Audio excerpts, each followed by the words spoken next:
Жогорку кеңештин депутаттары Бишкек жылуулук электр борборундагы аварияга байланыштуу өкмөттүн кышка даярдыгы жана күнөөлүүлөрдү жоопко тартуу боюнча токтомду бүгүн карап, бир катар өзгөртүүлөрдү киргизип, бир добуштан колдоп беришти. Жыйында Улуттук энергетикалык холдинг компаниясынын жетекчиси Айбек Калиевди кызматтан кетирүү сунушу каралды. Бирок бир катар депутаттар атайын түзүлгөн комиссиянын иликтөөлөрү чыкмайынча Калиевдин кызматын карабай турууну чечишти.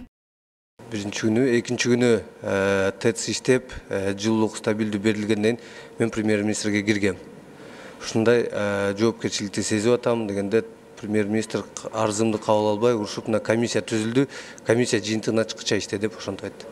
Бир кандай күнөөлүү сездиң да. Ошон үчүн эгерде жазган болсоң, анда жазып, эмгек кодекси негизинде кабыл албай Сапар Исаков, аны сен өзүң кете бер. Энергия холдинг, чынында айтканда мен колдогом энергия холдингти. Мен энергетиканы түшүнөм. Развал болуп атат. Бул ТЭЦ дагы бул жакшы оператив түрдө специалисттер иштеп калды. ГЭС деген бар бизде. Башка системалар бар. Канча деген подстанциялар бар. Ошол системаларды ким карайт? Бүт жаңы кадрларды алып келдиңер. Эски кадрларды жок кылдыңар. Уже эски кадрлар Союз кезиндеги системаны куруп берген ушулар.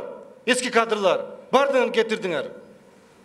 Жогорку кеңеш Бишкек жылуулук электр борборунун аварияга байланыштуу өкмөттүн кышка даярдыгын жактырган жок. Депутаттар добуш берүүдө канааттандырарлык эмес жана жетиштүү эмес деген сөздөрдүн тегерегинде бир топко чейин бир пикирге келе алышпай турушту. Депутаттар Исхак Масалиев жана Курманкул Зулушев жетиштүү эмес деген баа юридикалык термин эместигин айтып, өкмөттүн ишине канааттандырарлык эмес деп добуш берүү керектигин билдиришти. Маселе добуш берүү менен чечилди. Юридикалык тилде жетишерлик эмес деп жазылбайт. Канааттандырарлык эмес деп айтылат да. Ошондон сиздер палата чечиңиздер. Мен ошону жаздым. Кандай палата чечсе биз ыйлайбыз. А бирок канааттандырарлык эмес деп жазылат. Депутат Мыктыбек Абдылдаев жылуулук электр борборундагы авария боюнча иликтөөнү токтомдо жазылган башкы прокуратура жүргүзөт дебей эле, аны укук коргоо органдары деп өзгөртүү зарыл экенин сунуштады.